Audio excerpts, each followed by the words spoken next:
Son las 10 de la mañana con 11 minutos. Hacemos una semana en la radio en Bio Bio, acompañándonos este sábado 21 de octubre, con una temperatura acá en Santiago de 16.2 grados. Ha subido rápidamente y vamos a llegar a los 28. Fíjese que luego de 3 años en el Congreso, el proyecto de ley que busca terminar con la victimización secundaria en niños que han sufrido abuso sexual, someterlos a múltiples entrevistas dentro del proceso judicial, pasó finalmente su tercer trámite constitucional y está lista para ser ley. Es la llamada No Me Pregunten Más. ¿Cuáles son los límites entonces para realizar ciertas entrevistas? ¿Qué es lo que contempla esta ley? Se lo preguntamos a Diego Izquierdo, coordinador legal de la Fundación Amparo y Justicia. ¿Cómo estás, Diego? Buenos días. Muy bien, gracias. Muy buen día. Un gusto hablar contigo. Igualmente, Diego, gracias por recibir el llamado de la radio y por querer contarnos cuáles son las implicancias de esta ley No Me Preguntes Más. ¿Qué es lo que contempla y cuáles son quizás los detalles más importantes? Bien, esta ley lo que hace es modificar el procedimiento en el que participan los niños, niñas y adolescentes que han sido víctimas de delitos sexuales u otros delitos graves, para efectos de que sus intervenciones sean las menos posibles y que a la vez sean realizados por personal especializado, es decir, de una forma que se les haga el menor daño posible. De esa forma se logra, por una parte, obtener mejor información de parte del relato del niño y además se le produce menor victimización secundaria. Lo que se busca claramente es regular esta interrogación. ¿Y cómo se reduce y cómo se va a dejar finalmente? ¿Cómo va a ser el procedimiento?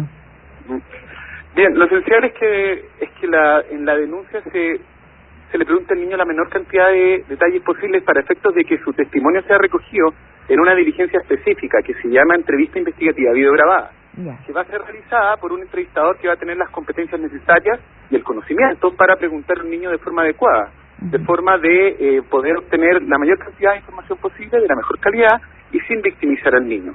Esta información queda videograbada, por tanto queda de acceso de todos los intervinientes del proceso penal y además no se le requiere preguntarle al niño una y otra vez lo mismo. Con esa información se desarrollan las líneas de investigación y con ello se puede llegar a un juicio oral donde los jueces tengan más y mejor evidencia para resolver respecto de estos hechos. El niño también declarará en el tribunal, en una sala especial, separado de los intervinientes, y también mediará un entrevistador especialmente capacitado a efectos de que las preguntas no sean hechas también de una forma que le sea victimizante. Es decir, a lo largo de todo el proceso penal se acompaña al niño con especialistas que recogen en 2 instancias, en términos generales, su testimonio y de una forma que no se le haga daño. ¿Cuál es la realidad que ustedes observaron y las consecuencias que dejaban los procesos judiciales en casos de abusos sexuales a niños y niñas en este proceso de entrevistas por la cual ustedes impulsaron esta ley? ¿Qué es lo que pasaba? Bueno, la verdad es que el proceso penal era un auténtico martirio para los niños, niñas y adolescentes que pasaban por él.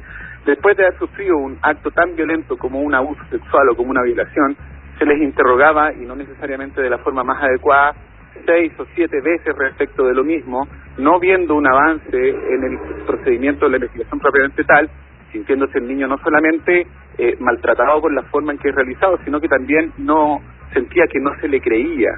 Y en definitiva, eso es lo que hace de que muchos de estos niños terminen desertando o básicamente desistiéndose de acciones penales, en un proceso que, insisto, era absolutamente tortuoso para ellos. Esto perjudicaba, por supuesto, al niño, a sus familias, pero también a la investigación penal. Por tanto, muchos de estos casos quedaban con muy poca información o información de baja calidad y con un niño destruido. Esa fue lo que nosotros vimos que nos motivó a avanzar en este proyecto de ley, que afortunadamente, como bien decías, va a ser ley prontamente. Y me imagino que para poder construir este nuevo marco regulatorio en torno a las entrevistas a niños y niñas también recogieron diferentes ejemplos, ¿no? Referentes quizás internacionales, consejos, me imagino, de las diferentes organizaciones que protegen a los niños y niñas.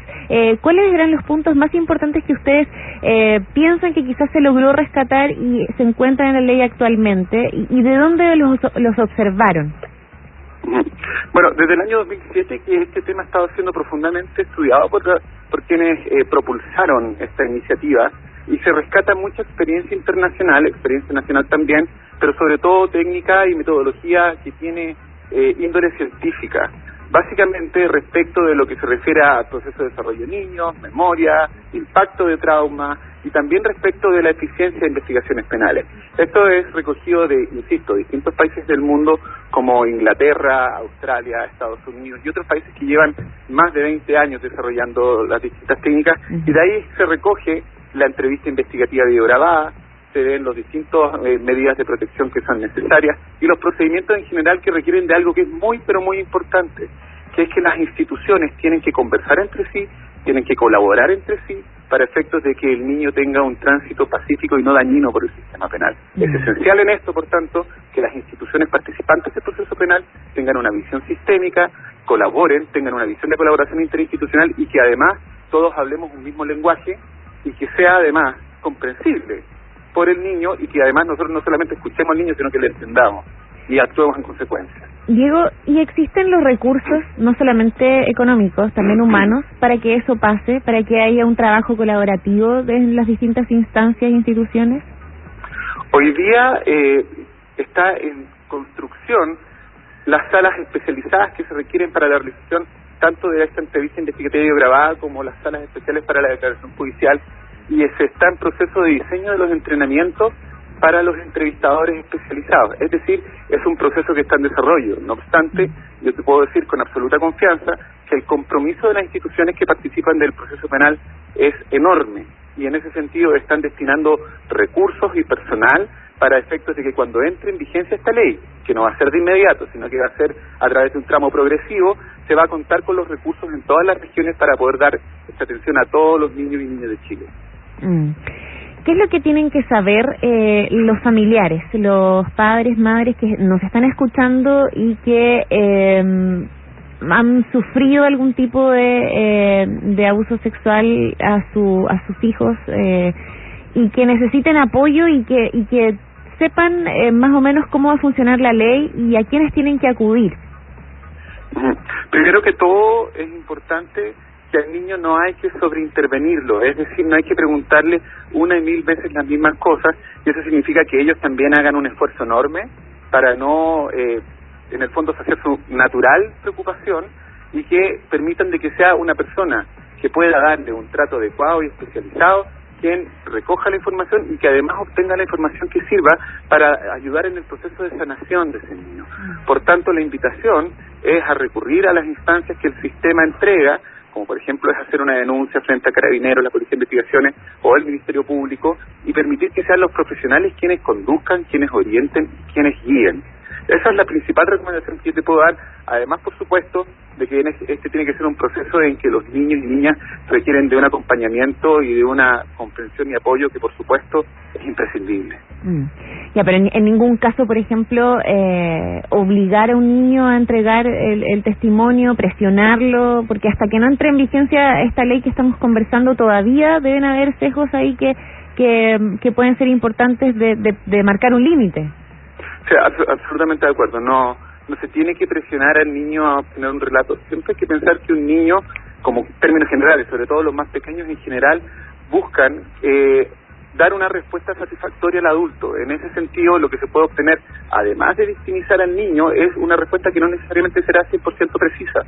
Por tanto, en ese afán o en ese esfuerzo, se puede generar más un perjuicio que un beneficio. E insisto, tanto para la información que se obtiene como para el bienestar del niño. Por tanto, siempre la invitación va a ser a no forzar el relato, a permitir que, por supuesto, si el niño quiere manifestarlo espontáneamente, también lo haga, porque no hay que coartarlo de hacerlo, sí, claro. Pero en definitiva confiar en las personas que tengan el conocimiento y que puedan dar la orientación debida para que lleven adelante ese proceso y que también permitan señalar cuáles son las instancias adecuadas para la reparación del niño. Muy bien, Diego Izquierdo, coordinador legal de la Fundación Amparo y Justicia, muchísimas gracias por la conversación y por entregarnos los detalles más importantes de este nuevo marco regulatorio, esta nueva ley, no me preguntes más, que sin duda va a ser un avance en las investigaciones y en el proceso judicial ante abuso sexual a niños y niñas. Gracias, Diego. Encantado, muchas gracias. Un abrazo.